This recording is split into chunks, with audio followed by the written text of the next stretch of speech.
At the age of 10, I had never heard the word racism. I had no clue what they were talking about.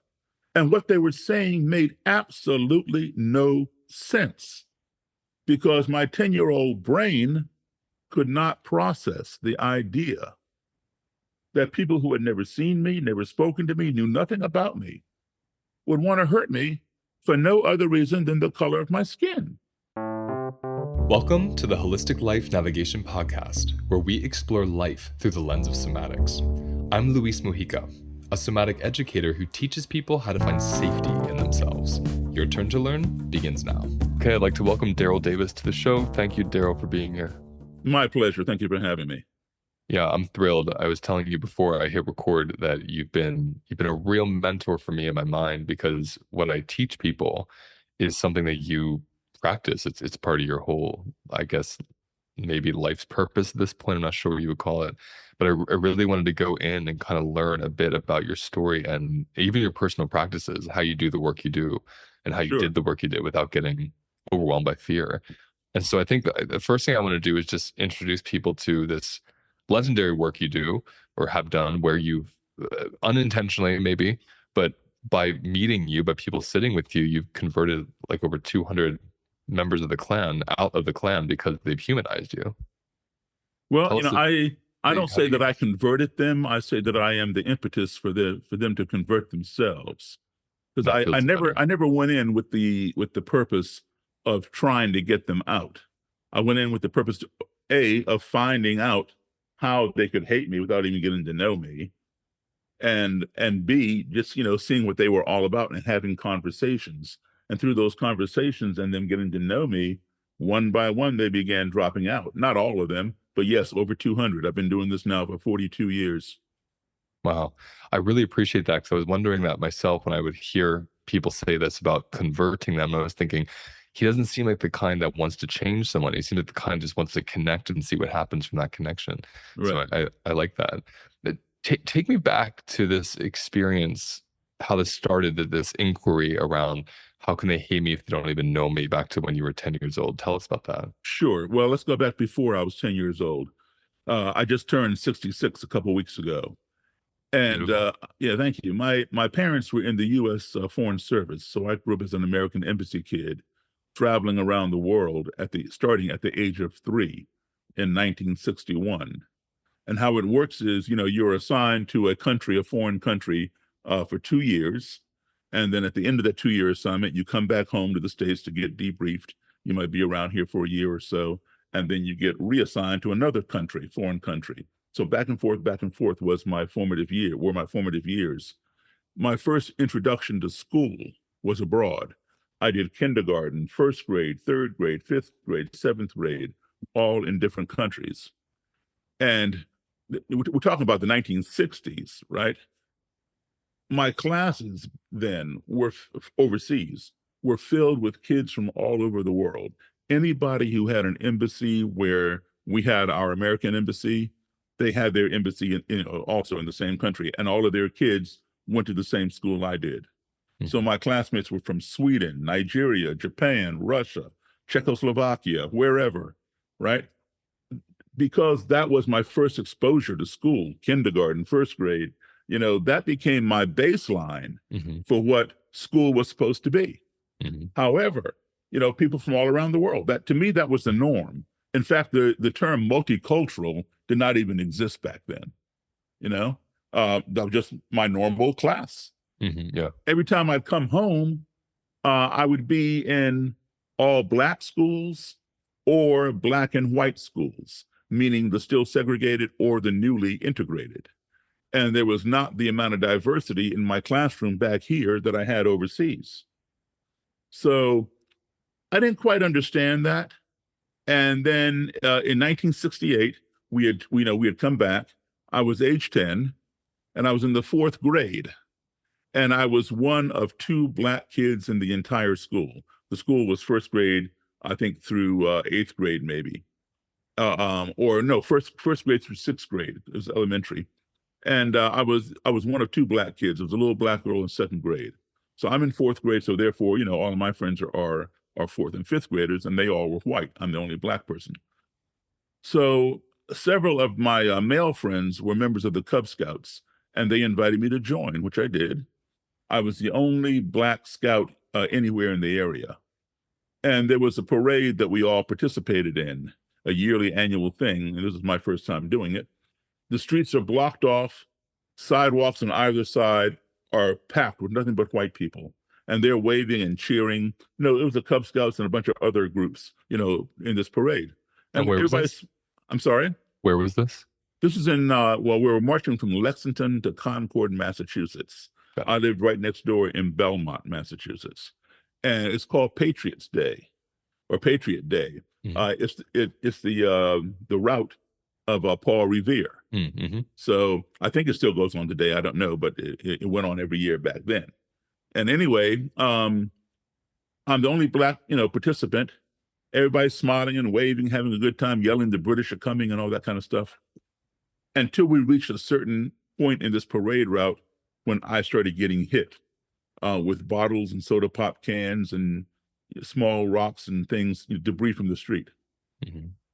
And when I looked over to see where these things were coming from or who was throwing them, I saw a couple of kids and a couple of adults, throwing things. And my first thought was, these people over here, they must not like the Scouts. That's how naive I was, Mm-hmm. because I had no precedent for this behavior. And the idea that I was the cause of this was the furthest thing from my mind. And so quickly my troop leaders, my Cub Scout leaders came running and covered me with their bodies and quickly, led me out of the danger. Fortunately, the people didn't follow us Mm-hmm. and everything resumed. But when I got home, I kept asking my leaders, why are they doing this? I didn't do anything to them. Why are they doing this? All they would do is, shush me and rush me along, tell me to keep moving, everything will be fine. And they never answered my question. So when I got back to my house later that day, my mother and father, who were not at the parade, were asking me how did I fall down and get all scraped up. They thought I tripped on something. And I told them exactly what happened. And they sat me down and explained to me what racism was. At the age of 10, I had never heard the word racism. I had no clue what they were talking about. And what they were saying made absolutely no sense because my 10-year-old brain could not process the idea that people who had never seen me, never spoken to me, knew nothing about me, would want to hurt me for no other reason than the color of my skin. It made no sense. And furthermore, to my point, the people over here on the sidewalk doing this did not look any different to me than my friends at school or my fellow scouts or my American friends overseas at the embassy or my little Swedish or Danish or Australian or French or German friends. They look just like those people on the sidewalk. Yeah. They didn't treat me like that. Color had nothing to do with this behavior. Mm-hmm. And my parents were wrong. Mm. Well, this was, that's why it's so important to give the previous background of having been around everybody and being treated just like one of them, right? So you would say, but through your whole life until that moment, you weren't racialized. You weren't seeing life through a race lens at all, white, black. You just weren't seeing it that way. Absolutely, yeah. That's amazing. Yeah, and that's probably part of why you were able to go on and do what you did, because you had that much clarity of not being, in your mind conditioned. Exactly, and it's funny because in some discussions, people will talk about, tribalism. Mm-hmm. And, when things get heated and whatever, people tribalize, they go to their own. I disagreed with that. I said, yeah, that may be the case in your case, in your case, in your case, or whatever, but it's not my case Mm-hmm. because I didn't have a tribe. Mm-hmm. Everybody was my tribe. Yeah, like from day one. Yeah. I went to my friends, regardless of what color, religion, whatever they were.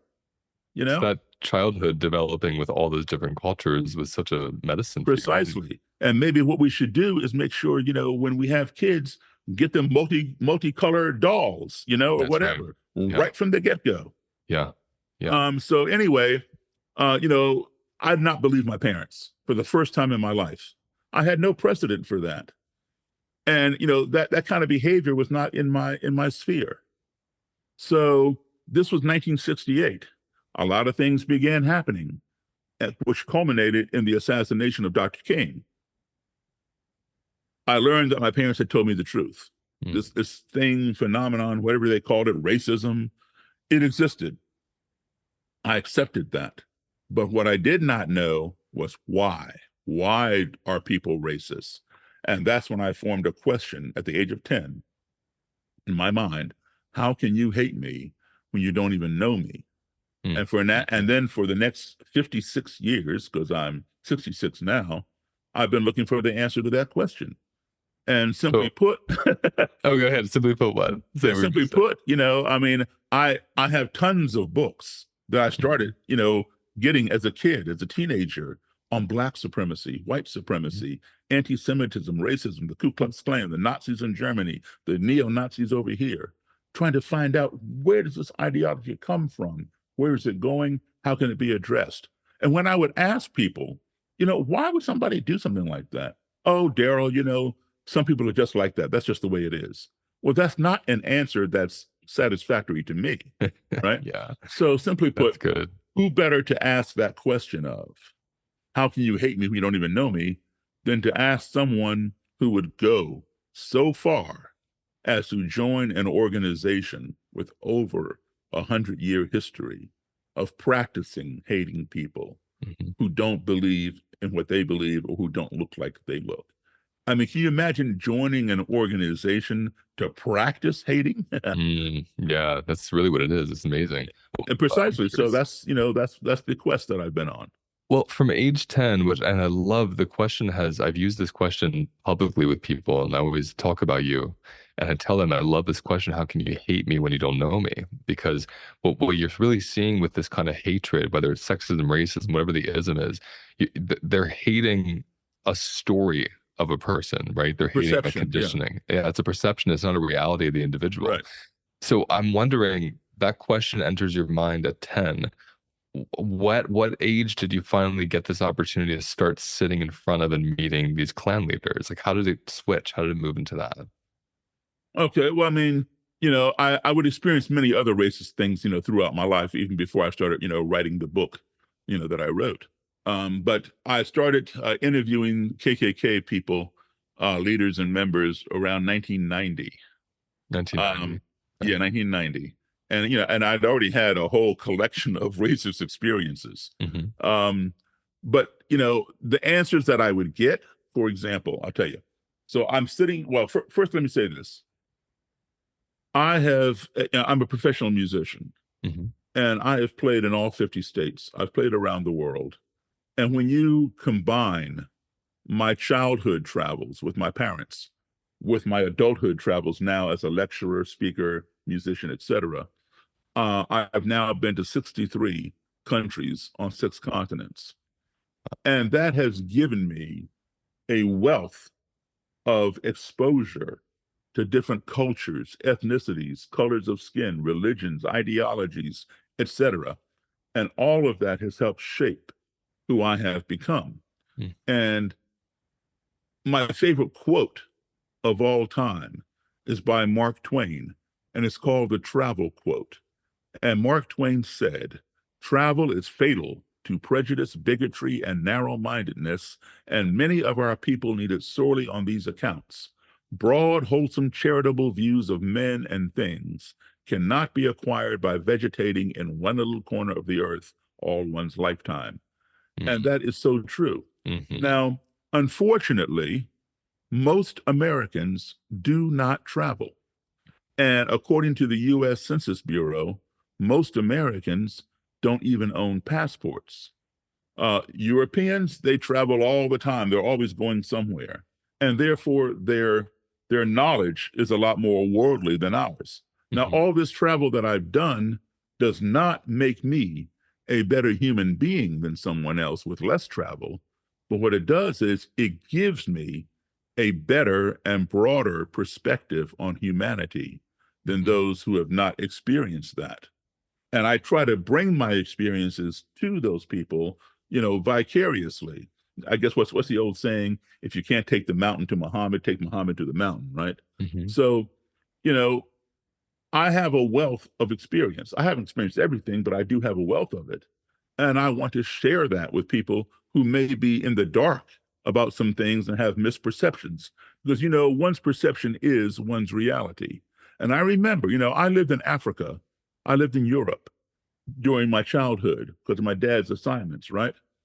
Every time I'd come home from different countries in Africa, I lived in Ethiopia, Ghana, Guinea, Senegal, and visited many countries on that continent in between.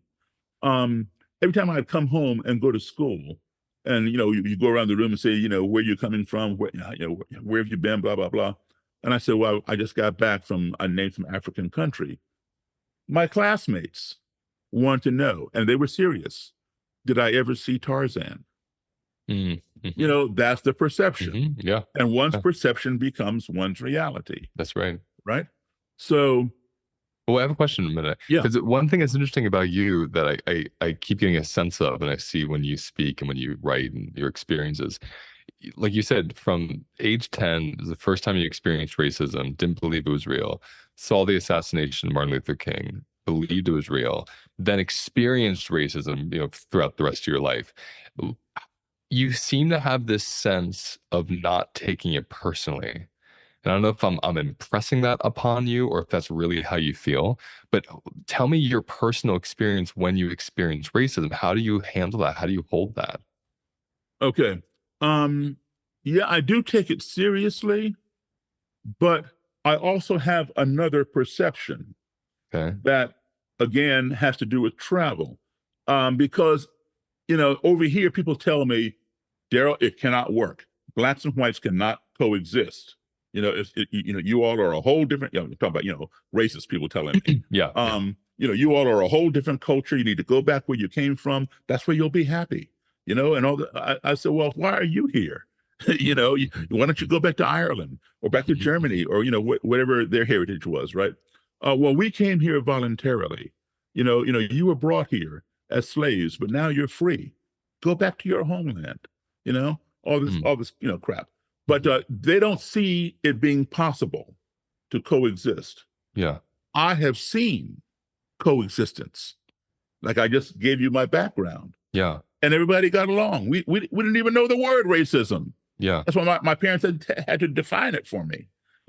So that's the experiences that I want to bring. And when you see somebody who hasn't had, let's say for example, you are a veteran and you just came back from Iraq or Afghanistan or somewhere where you saw battle, you Mhm. participated in battle, you may have taken the lives of some people, you saw your buddy get blown away, whatever. How do you explain that to somebody who's never been in war? Yeah. All they've seen of war is some TV show, Yeah. Rat Patrol or whatever they watch.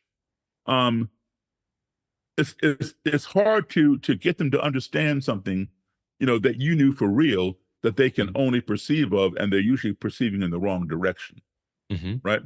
So I understand that they don't have the experience and knowledge that I have. And so while initially somebody offends me, um, you know, it's a trigger, but I tamp it down because I know this person just doesn't know. Mhm. They are ignorant. And I don't use the word ignorant in a derogatory Mhm. sense, You mean but literally they as don't know. unaware, right? Yeah. As opposed, I'm not calling them stupid. I'm Right. calling them ignorant. Ignorance Ignorant. can be cured, right? Yep. Stupidity cannot. Right. So I But try that to, that's the difference between taking it seriously. I asked about taking it personally. You said I take it seriously.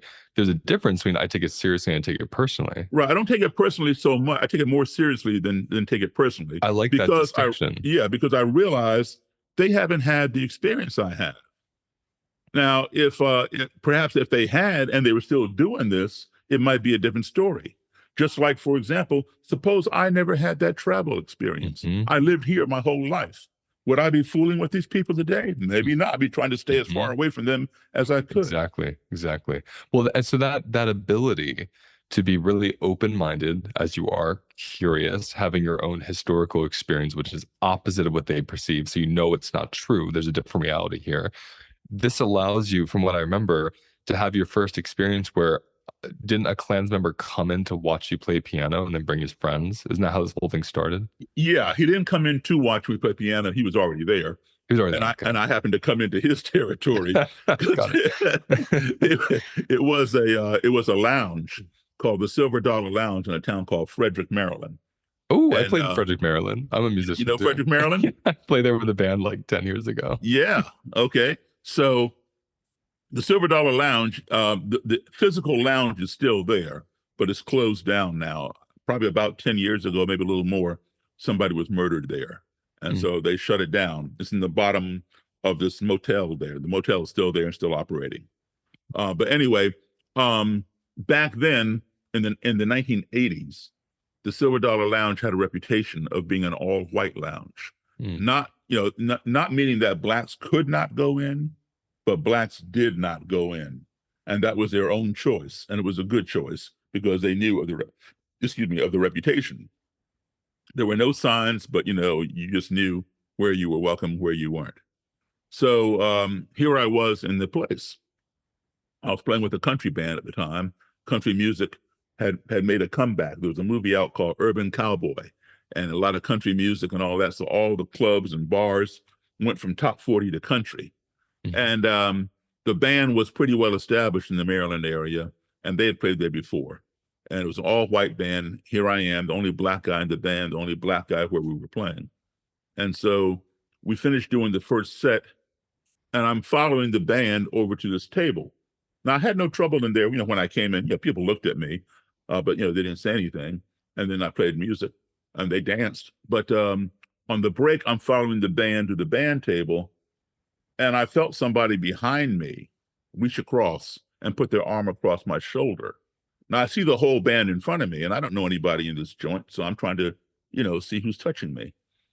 And it was a white guy who was older than me by at least 15, 18 years. Big smile. And he says, "Man, I sure love your all's music." And I said, "Thank you." And I shook his hand. And he pointed at the stage and said, "I've seen this here band before, but I ain't never seen you before. Where'd you come from?"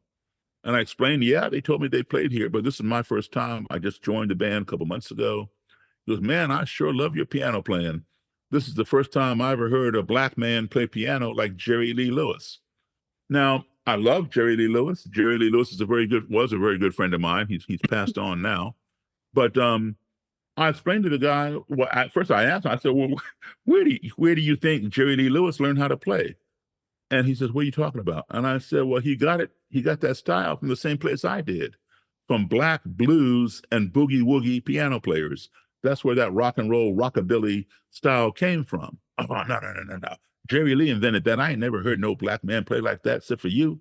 And so, I'm thinking, okay, well, the dude never saw Little Richard or Fats Domino. It's the same boogie style. Mm-hmm. And, 1950s rock and roll. And I explained to the guy, I said, "Look, man, I know Jerry Lee. He's told me himself." Well, he didn't believe that either. He didn't believe I knew Jerry Lee. He didn't believe Jerry Lee learned anything from black people. But I was a novelty to him. And he was fascinated because he just couldn't believe that I could do this. Mm-hmm. And so he wanted me to go back to his table and let him buy me a drink. I don't drink alcohol, but I had a cranberry juice. And he paid the waitress, and he took his glass and he clinked my glass and cheered me. And then he says, "This is the first time I ever sat down and had a drink with a black man." I mean, the guy's having a night of firsts. That's the only way I can describe it, right? You're blowing this man's mind. Exactly.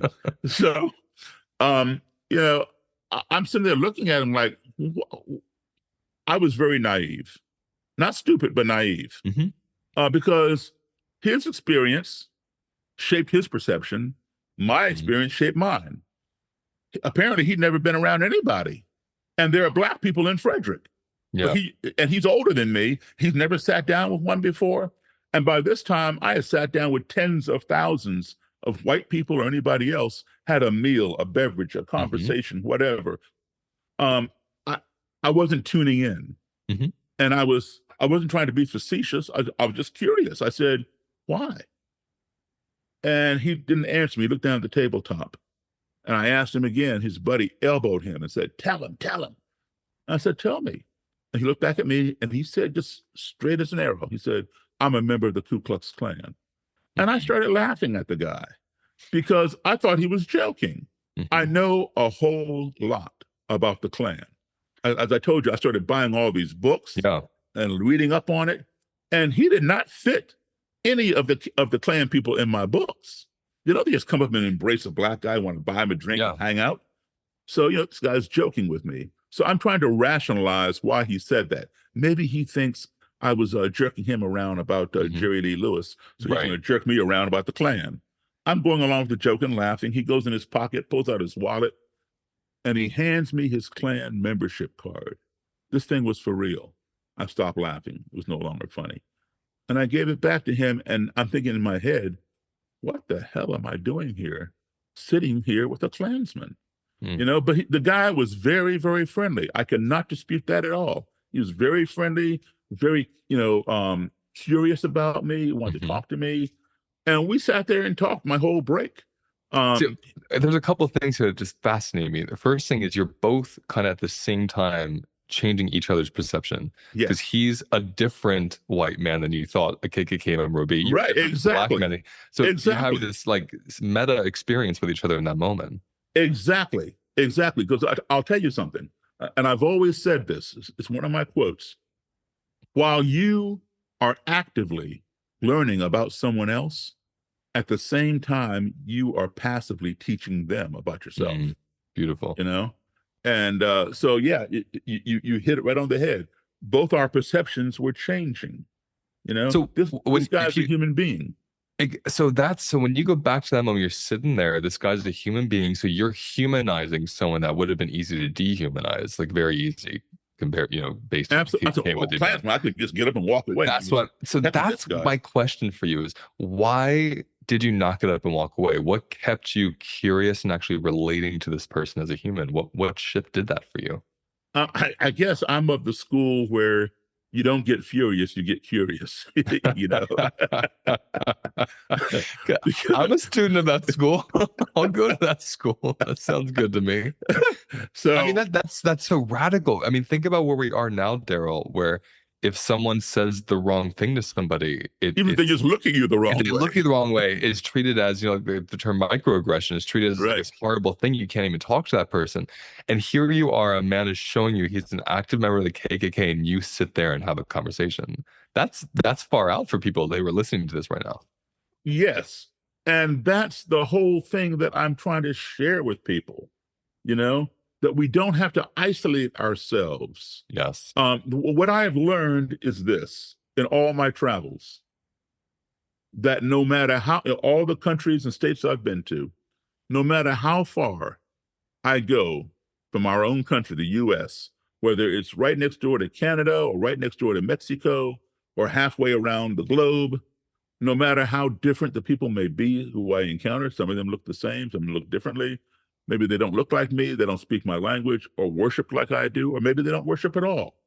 I always conclude that everyone I have encountered is indeed a human being. Hmm.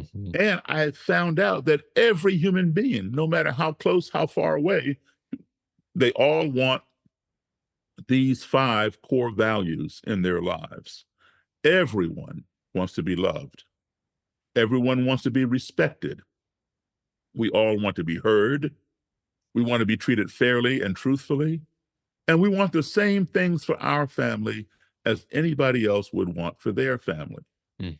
And if we can learn to apply those five core values or any of them when we find ourselves in an adversarial situation or a culture or society in which we are uncomfortable or unfamiliar, and it doesn't, our navigation will be much more positive and much more smooth. It doesn't even have to be about race. It could be any hot Anything. button topic. Yep. Abortion, nuclear weapons, the upcoming election, the past election, Hmm. whatever is hot, Hmm. hot. And people are on opposite sides and getting heated. Apply those five core values. And in my doing so, um, all I say, the media often gets me wrong. When you see my name, it says, black musician converts, over 200, KKK members or white supremacists, whatever. As I said earlier, I didn't convert anybody. Hmm. As a kid, I was told, and I'm sure you were told, and most of your friends are told, a tiger does not change its stripes. A leopard does not change its spots. And that is true. That's who they are, right? They are born with those spots and stripes. Having this knowledge, why would I think that a KKK person would change their ideology? All right. So I never set out to say, you're wrong. You need to get out of this and give me your robe and hood. All I set out to do was I want to meet these people. I want to ask my question. How can you hate me when you don't even know me? Just tell me. And I will thank you. I'll even shake your hand and I'll put it in my book. And then we part and I never see you again. You know, I don't, you go on with your life, your hateful life. I'll go on, you know, with my life. That's all I wanted to do. That's what makes you special. And I would say that's what makes you refreshingly American. You know, for those who are listening to this, that I don't really talk politics much in this program, but those listening, like, what do you mean that makes him American? When I think of the spiritual and emotional and psychological practice of being an American, it's the constant practice of being open to someone who opposes you. That's what makes us so special, I think, because we're not a homogenized culture. We're not. We're not a little country in France made up of everyone that looks and talks and believes in what we believe in. So I think it's fascinating to have this, and this is why I follow your work so deeply, to have this person that's living out this practice of how you just said that. I have questions. I'm going to ask them. I'm going to respect you as a human. I'm going to shake your hand. You go do your hateful thing. I'm going to do my thing. There's such a respect and liberty in that. And it makes me question censorship. And it makes me wonder, like, how you see free speech as something that actually works in our favor through this example of your life. Whereas if these men were censored and hidden, there'd be nothing to open up and relate to and possibly transform out of. It would just be this thing festering in a corner. Like, how do you put all those together? I'm curious. Hey, my friends. I created a space that is affordable, accessible, and anyone is allowed to join anytime, and it's called the Library Membership. The Library Membership is an online private platform that hosts dozens of my webinars, my somatic practices, private mini lectures, and movement practices. There's also a monthly sound healing, and you'll be invited to a weekly Tuesday live mini practice with me and other participants. You'll also be invited to be a live audience member in our monthly HLN team podcast recordings, where you'll take place in the Q&A that happens off air after the episode is filmed. For more information on this membership, click on the link below, or go to holisticlifenavigation.com and click on membership and then library. You can join right now and you can cancel or pause your subscription at any time. I look forward to seeing you in there. Well, what would happen would be it would only fester in a corner for so long before it explodes. Right. You know, and that's what we have to be concerned about. I'm a firm believer in free speech, and I'm a firm believer that, you know, if you try to take away somebody else's rights, for example, the right to free speech, eventually yours can be taken away. And I mean, it goes back to that old, very similar, the old saying by the guy was a German theologian named Hermann Niemöller. Who said, you know, first he was locked up in prison. He said, first they came for the trade unions and I didn't speak up because I wasn't a trade unionist. Then they came for the Catholics. I didn't speak up because I wasn't Catholic. Then they came for so and so and so on. I didn't speak up. And finally they came for me and there was nobody left to speak up. So, you know, I believe in standing up. While I don't believe in what the Klan preaches or white supremacists preach, or black supremacists for that matter, while I don't believe what they preach, I will stand up for their right to say it. So you know, because I don't want my rights taken away. That's right. And now there are some examples of restrictions on free speech, and even that is racialized to a certain degree. For example, the first example would be the Supreme Court ruled that we have the right to hate, but we don't have the right to hurt. Mm-hmm.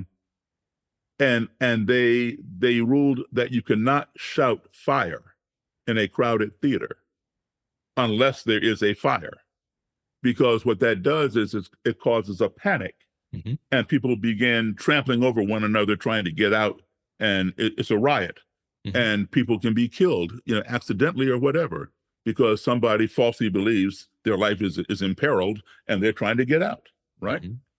Mm-hmm. So you don't shout. You can be arrested and fined for shouting fire in a crowded theater unless there is a fire. That was the first restriction.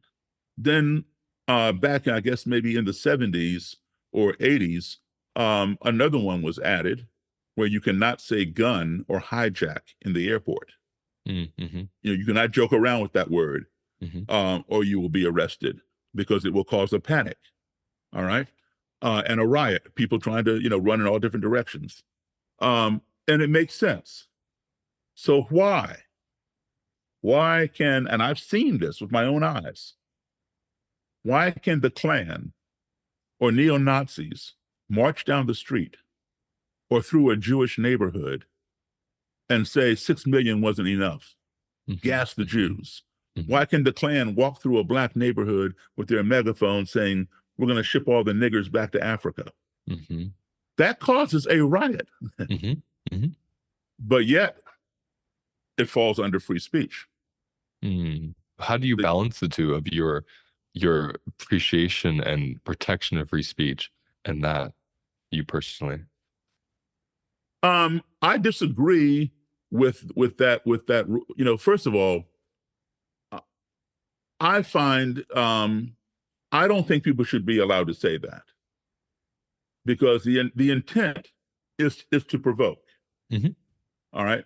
And then it goes to, you don't have the right, you have the right to hate people, but you don't have the right to hurt people. And when you're doing something that's going to cause people to get hurt, it needs to be intervened. And walking through a black neighborhood saying that stuff, or walking through a Jewish neighborhood saying that stuff, is going to cause people to get hurt. All right. But at the same time, you can express I don't like you, I hate you. Okay, that's fine. You can hate me all you want. Expressions of how you feel about something versus provoking hurt or harm. Exactly. Yeah, that's a good distinction. And another thing is, I don't, I have an issue with hate crimes. I understand what they're going for. Like, for example, let's say you and I are neighbors, and for whatever reason, I'm pissed off at you. So I take a rubber tire, and I set it on fire and throw it on your lawn. I have vandalized your property, and I burned up your lawn or whatever. I will be charged with arson, and it might be $500 for throwing this burning tire on your lawn. But let's say I put a burning cross on your lawn. That's a hate crime. And it might cost me $5,000 because it's arson plus hate crime. If somebody punches me in the face and calls me stupid, it's assault. They might be fined $200. They punch me in the face and call me a nigger, they might be fined $2,000, because that changes the whole reason. It's a hate crime. I feel that no matter what I do to your lawn, whether I took a piece of paper, this big, and set it on fire and threw it on your lawn, or whether I put a 10-foot burning cross on your lawn, it should be the same penalty. I attacked your lawn. Why ramp it up with some kind of hate crime? If hate crime is $5,000, make this paper $5,000. We want to curtail people from doing this. Yeah, I can see that. And for some people, they prefer to go do the hate crime because it gives them more of a badge of honor. You understand what I'm saying? So in a way of implementing some kind of penalty that's higher, then the desire to do a higher crime on that other end becomes higher. Whereas if you equalize it, more stripes on there. Right. That's interesting. It's fascinating how these things work. To me, even right here where I live and not too far away, maybe perhaps where you live, there's some signs that say drug-free zone. You Makes know, sense. Yeah. and there is a law where you cannot fire a gun within 1,000 feet of a school. Hmm. Um, shouldn't every place be a drug-free zone? I mean, okay, Hmm. so you can't, like around schools, you'll see these signs, drug-free zone. They don't want you doing drugs, where kids are. Well, I don't want you doing drugs where kids aren't either. Hmm. Hmm. You Yeah, I know, see what you mean. it's like we have too many loopholes. Yeah. Well, You know, want to ask you something else with this piece, though, going back to your story with this guy at the table, because I got on the tangent of free speech around your ability Mhm. to be so open to how this person feels, which is again amazing because this is what led you to doing this amazing work, unintentionally, intentionally, however you want to look at it. But what makes me curious is what would you say? So you just to kind of fast forward, you've had all these experiences of meeting with hundreds, dozens, hundreds of men from the Klan. And what happens in these meetings? Do they meet you and like, okay, I renounce my allegiance? no, Like what's the situation? I okay. can't fathom how this works. Let me give you an example. Okay, it's happened many times. I'll meet some Klan leader for the first time, and I'll ask that question: how can you hate me? You don't even know me. You just walked in my room, this hotel room 5 minutes ago, and all you see is this, and you've determined, that you don't like me. Well, Mr. Davis, you have to understand one thing. Black people are prone to crime. And this is evidenced by the fact that there are more blacks in prison than white people. This person sitting across from me, this Klan leader, Grand Dragon, Imperial Wizard, whatever, whichever one it is, is 100% correct. Not that black people are prone to crime, but there are more black people in prison. Hmm. The data shows that. The statistics show that. And that's all he needs to support his narrative. The Right. official data shows there are more blacks in prison than white people. And so, therefore, his perception is blacks are more criminally minded than white people. And the data shows that. It supports him. That's Hmm. all he needs. He doesn't go and research. The data only tells you what's there. It doesn't tell you why it's there, right?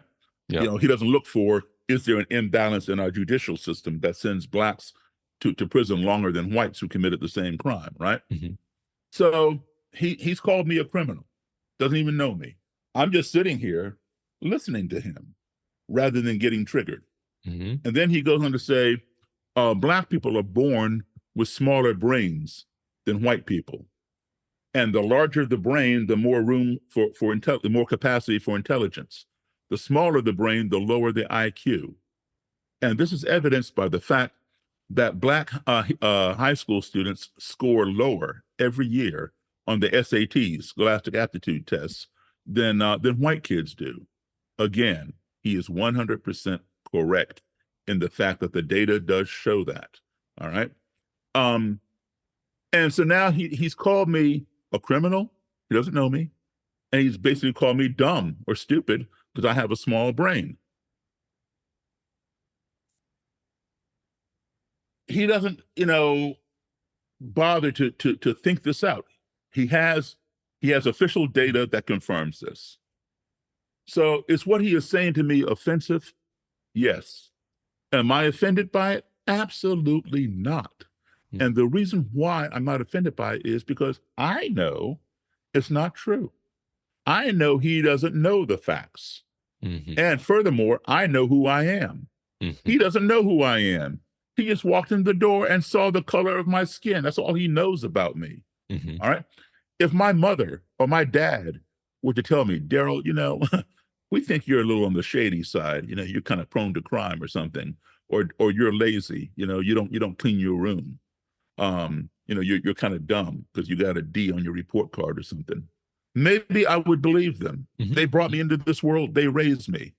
But I'm not going to let somebody who just stepped into my hotel room to be interviewed dictate who I am. And just people listening, so you had a hotel room you rented out to have this guy come and interview him on why Right. he would Exactly. hate you. Yeah. Exactly. So too many people get triggered by the insult, Correct.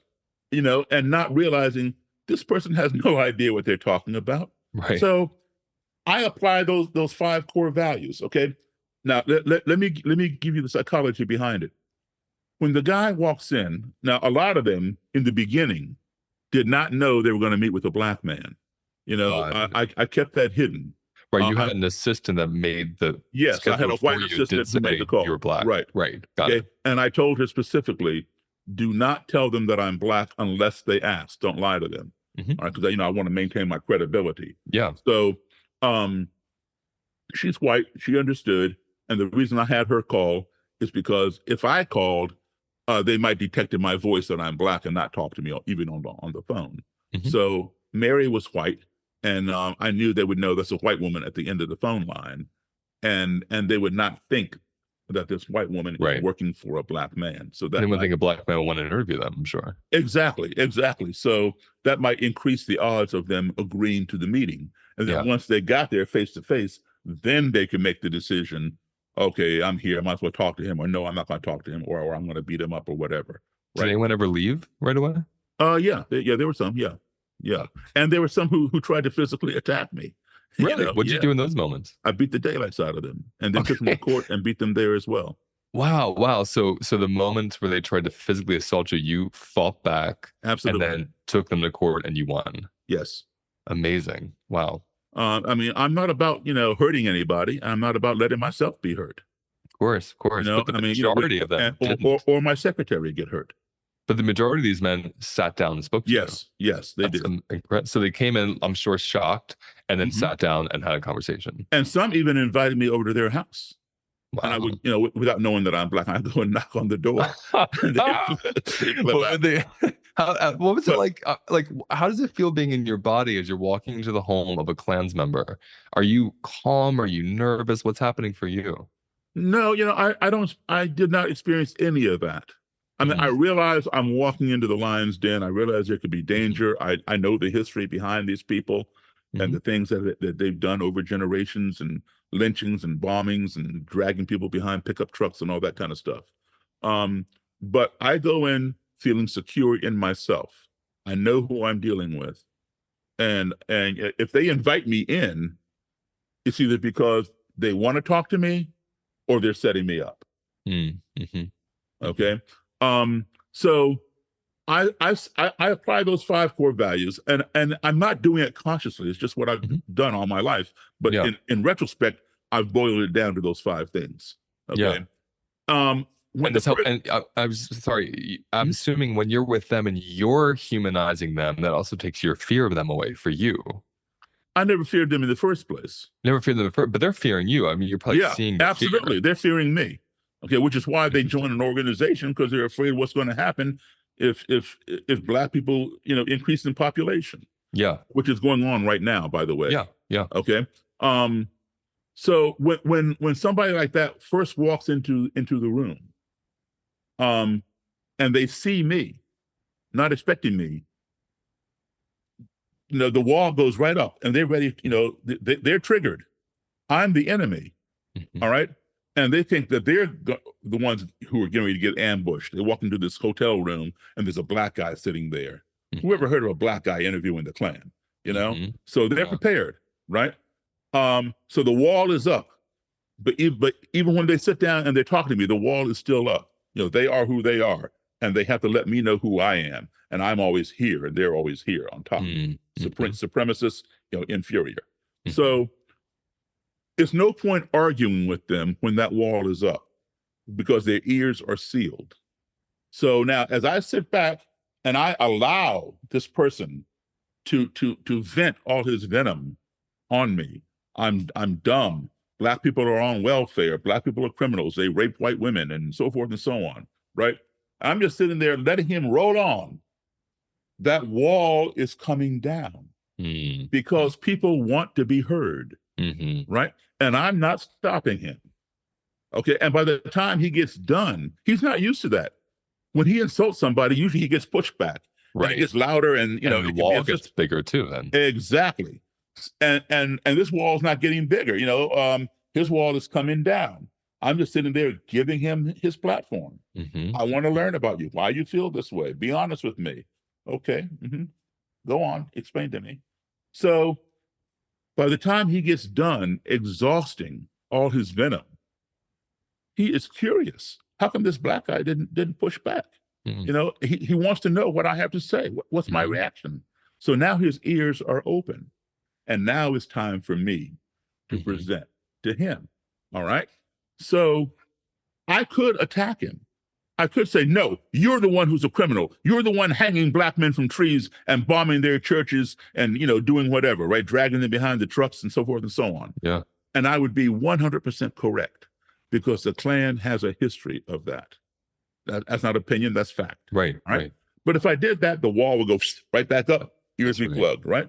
So rather than go on the offense, I go on the defense. I said, well, you know, I hear what you're saying, but as you can see, I'm as black as any person you've ever seen. I don't have a criminal record. And I've already done my background research on the people that I interview, most of them. All right. I know this person sitting in front of me barely made it out of high school. All right.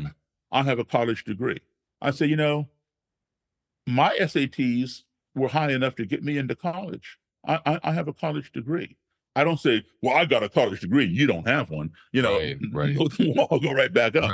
Right. So I just, you know, defend myself and just let it sink in. So then here's what happens. And I explain that the data does not show why, it just shows the results. So now they don't just say, oh, duh, light bulb pops on. It doesn't work that way. They go home. And just like you will do, I will do at the end of the day before we go to bed, we just kind of reflect on what went on during the day.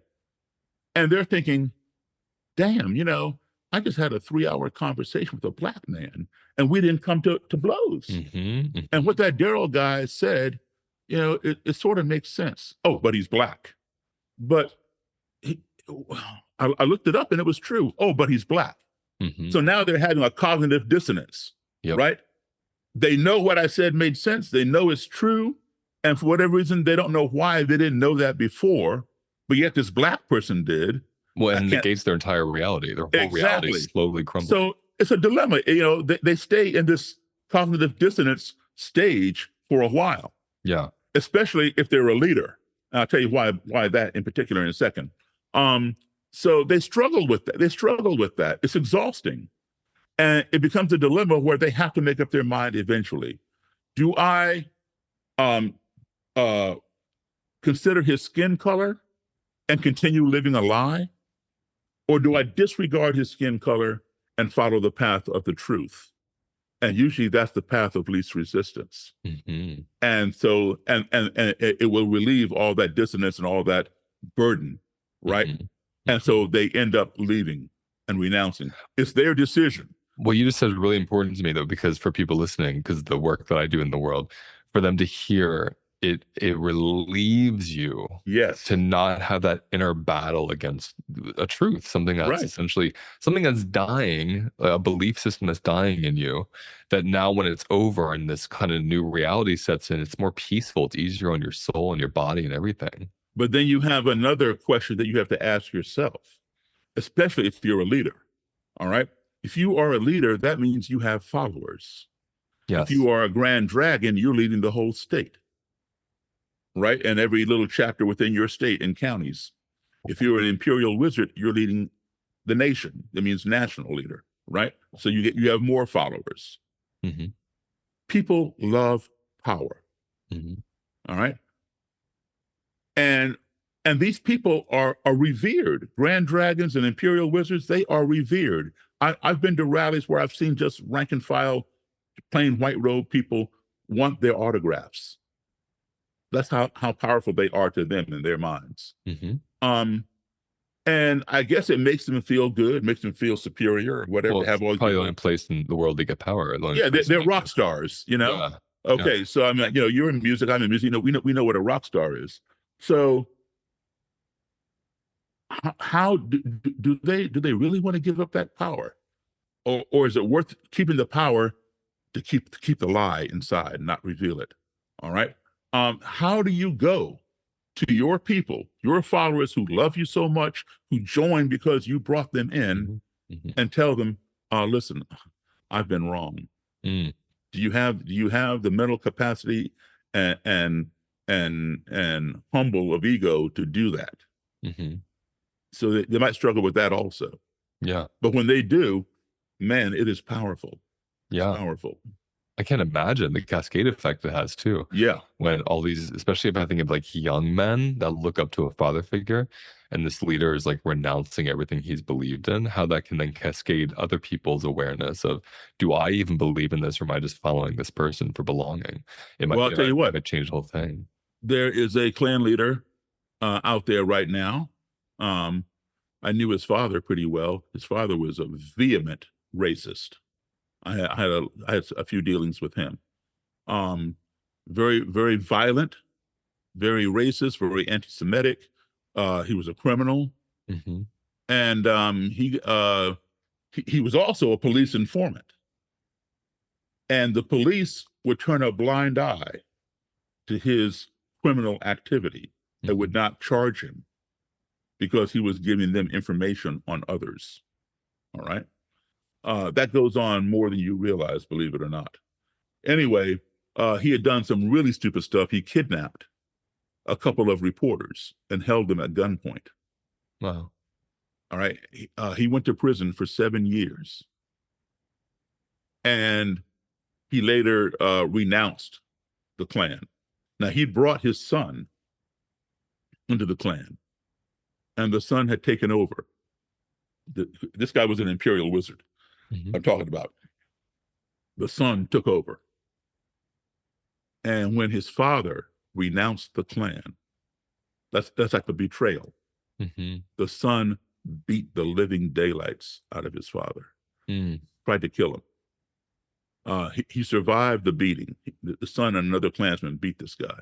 He survived the beating, but he was blinded, could not see, and could barely walk. And he died a few years later um, from his injuries, and also he had contracted cancer, lung Mm. cancer. I mean, So that's powerful it because runs deep. it does, and it gives you a sense of the pressure of the leaders when they stop believing in it, why they would keep the lie going if they have all these people that are going to turn after them as well. Look at one of our candidates running for president. Yeah. What does that mean to you? Power. Mhm. You know, when people have sat on the throne of, like, look at this country. You know, white supremacy has sat on the throne in this country for 400 years. I came here in 1619, right, and Mhm. descended from slavery. When you have sat on the throne of power for 400 years, you don't want to get off. That's all Mhm. you know. You don't Mhm. want to give up that power. Let me put it in musical terms. You have a hit record. It goes platinum, goes to number one on the charts. You don't want to see it go down to number two, number three, go down to within the top 40, and then it's in the top 100, around number 80, and then it drops off the top 100. You want to stay at number one, right? So Yeah. when you sat on the throne of power for 400 years, you don't want to get off that throne. Our last president was only on the throne of power for 4 years, and he thinks he's still there. Right. Right. Yeah. I think there's so much coming up for me. I wish I had 2 hours with you We'll because do a part two.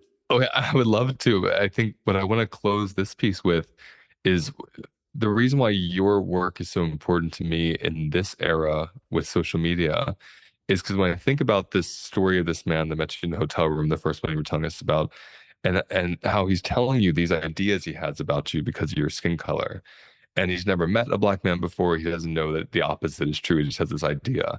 What I'm getting from that, what I learn is in isolation, your ignorance thrives. But when you are relating to the opposite, or you're learning from diverse places or people, your ignorance starts to shift. You start to Yeah, become more aware of things. That's an important thing to understand with the way we socialize now through these apps because of the algorithms that reflect what you already believe back to you. right. And Echo and chamber. yeah, the echo chamber. And so I think part of your work that's so important for me to get across to people and myself is by coming and sitting and connecting and relating with people who oppose you and who you oppose. So much can transform, even if just for you, if not for the other. And I just want to know if you can close us out with anything around that. Yes, I mean everything you're saying is 100% spot on. but we should not look for the change to occur instantly or overnight. Can it? Yes, it can. Sometimes a light bulb just does pop on and clarity is there. But usually the change is incremental. All right. The people did not become white supremacists overnight.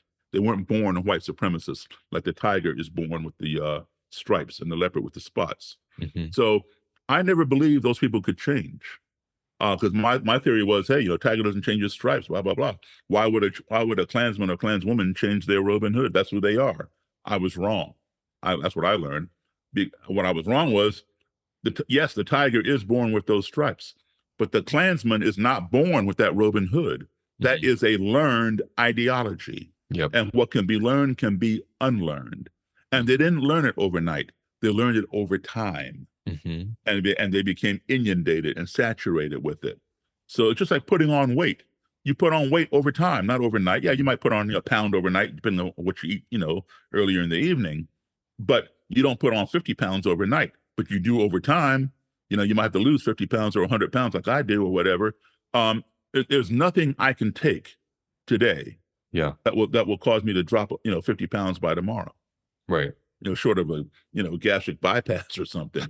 Right. Absolutely. Yeah. So you're also saying come to this with patience. Yes. Let it slowly develop out of something it took so long to develop into. Exactly. Daryl, I'm so grateful. It's my pleasure. My pleasure. Seriously, and I'm going to hold you to the part 2 because I have so many things I didn't even get to that I'm dying to hear about. Let's do it. Thank you, my friend. My pleasure. Thank you. Have a great week. That's the end of today's episode. Now let's take a moment to notice where we feel the episode in our bodies. Close your eyes. Take a breath. And let whatever wants to come up, come up. And remember, those sensations hold the wisdom that we're looking for. If you want to go deeper, visit holisticlifenavigation.com.